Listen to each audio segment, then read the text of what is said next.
Good morning. It's Monday, and it's time to go to work again.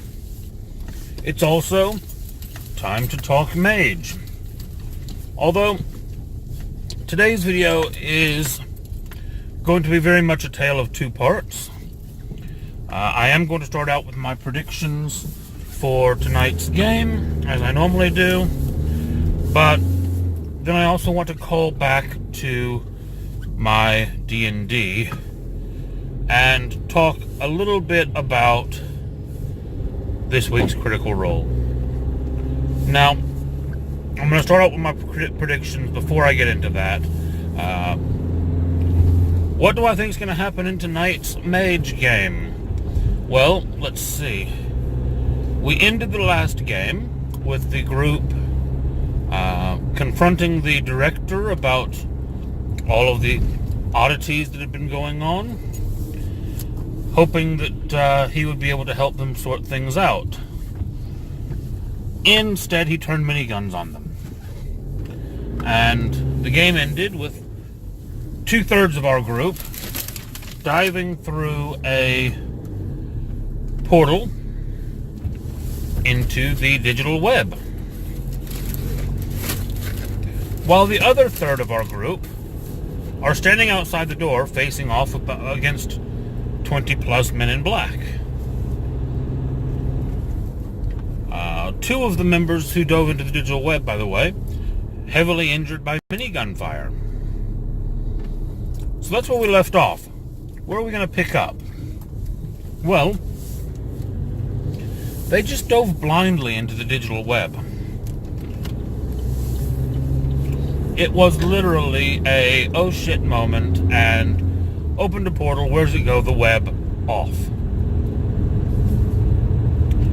This is kind of like banging 20 random letters into Google, hitting search, and seeing what comes back.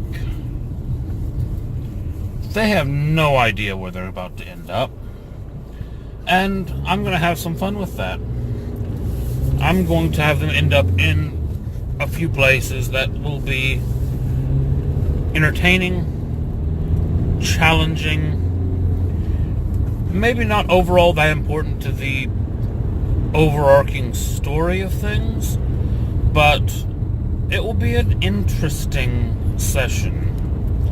Meanwhile, we've got the two of them that won't be participating in any of that interestingness because, well, they're probably about to get arrested by the men in black. Bloody bicycle idiots in the road. Apologies.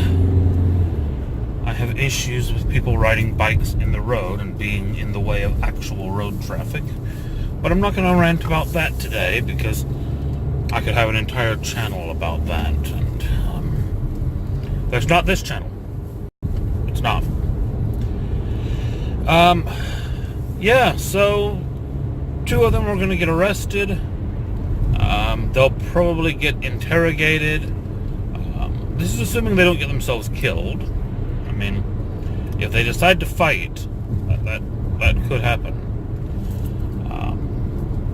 So hopefully they let themselves get arrested. Then they can figure out what to do from there. Yeah, so that's what's going to happen in tonight's game. Fun times. Now, I want to talk about Critical Role. This week's episode, while not the last episode, they have said they're doing another one, was without a doubt the finale. The culmination of events. And wow, I mean, it was it was pretty mind-blowing.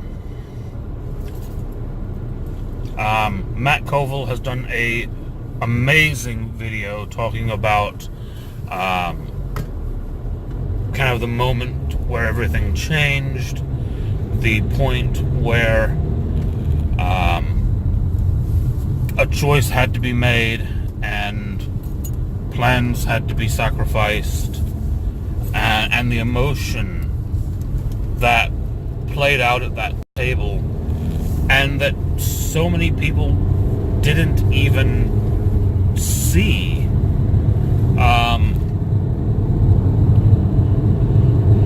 I saw some of it in the moment, bits of it here and there. I realized that Sam had been saving that spell for something, but I didn't put two and two together and realize until what played out afterwards, why he had been saving it and what it cost him to stop Vecna. And I think that's the amazing thing about Critical Role, is that yes, they are trained voice actors, yes, they know how to create drama, but the emotions, the friendships that exist at that table, they're real in a way that I don't think many of us ever get in our games. And the emotion that they invest into the game and that they bring to the table makes moments so much more poignant than they otherwise might be. And I just have to say it was amazing.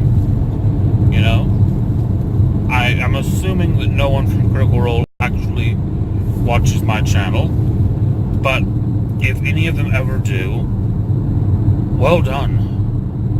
It's just something that I think so many of us dream of, to have a game with those kind of emotional attachments, those kinds of stakes.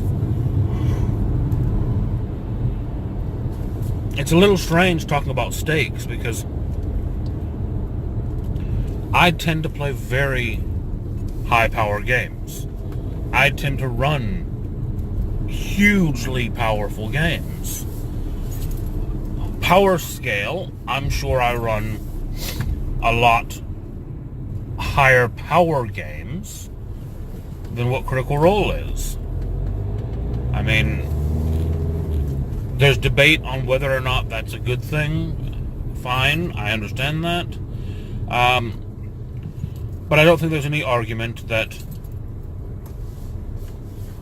numerically the stakes, say in the last D&D game that I ran, should have been much higher. I mean, yes, they were fighting to save the world, but I had a group of spelljammers out there that were talking about preventing the conquering of all of the worlds, all of the spheres. You know, mathematically that's so much bigger, but although the stakes felt high in my game, I don't think they ever felt as high as they did at that table watching Critical Role. Some of that is they are trained actors, yes. Some of that is the way Matt Mercer runs the game. But some of it is that emotional investment that they have as players. And I've said it before, I'll say it again, it's a game that I think very few of us will ever have. I think that very few of us will ever have that game at our table. But it's a wonderful game to get to see. And I think that's what makes them special, is that they are so invested in the moment that they make you invested in the moment. Anyway, I'm not going to ramble on about it any longer than I already have. I'm not going to talk in depth about what happened. I highly recommend you watch it. and then you watch Matt Colville's video about it,